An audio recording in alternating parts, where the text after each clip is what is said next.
I'm not a monster. I'm a person that made mistakes. I was a child. And I, I didn't even know what I was doing. We all want to protect children. Listing juveniles on the public sex offender registry doesn't protect anyone. Putting their name and their faces and their address on the public registry devastates entire families.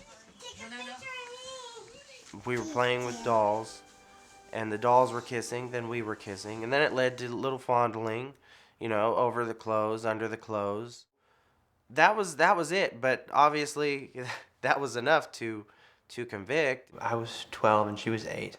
It was during the summer, and I, experimented and did some things that shouldn't have done, but that I didn't know.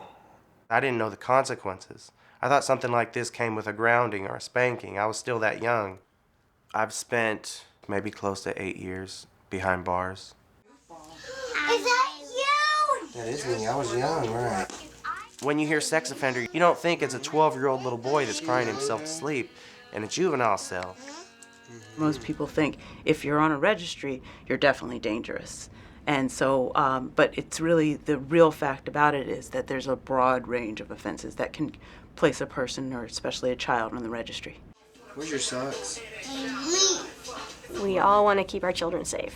The problem is that the laws are based on faulty assumptions. They're based on the assumption that children and adolescents who commit sex offenses are at high risk to commit more sex offenses. This isn't true.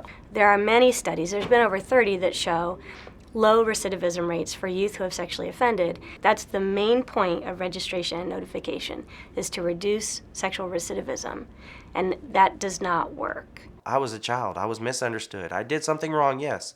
Punish me, and punish me appropriately. But don't throw me into a den of lions. And I can understand paying some sort of price for doing something that wasn't right, but absolutely not have them put on the public registry.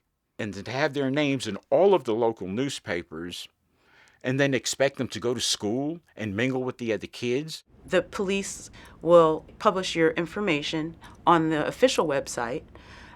In some states, they'll make mailers, they'll make flyers. Sometimes it's lawn signs saying sex offender lives here. And all the neighbors were handed out pamphlets describing my sons in the house and where the sex offenders live. Vigilante groups coming to my house, a Molotov cocktail thrown at the house. The holes are still there around my bedroom window where the BBs went through the vinyl siding on the house. They were 11 and 13 years old. A person on the registry, even if it's a person that's 11 years old, 12 years old, 13 years old, cannot enter or live in zones that are frequented by children, meaning a park, a daycare, a nursery, a school. I found it hard to find a place to live. It's been difficult to keep jobs.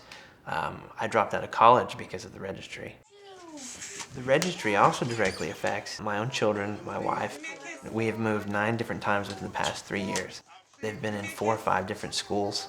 And that makes me feel like a horrible parent because I can't give my children what they need. No matter how hard they're trying right now in their lives to get their lives together, it's never going to go away. You just Google up their names and up comes all the sex offender information. For what happened when they were 10 and 12 years old is turning out to be a life sentence.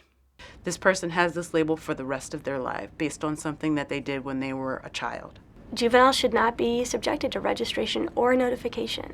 In the absence of any supportive evidence whatsoever that there's a community safety effect, youth should be protected from these laws.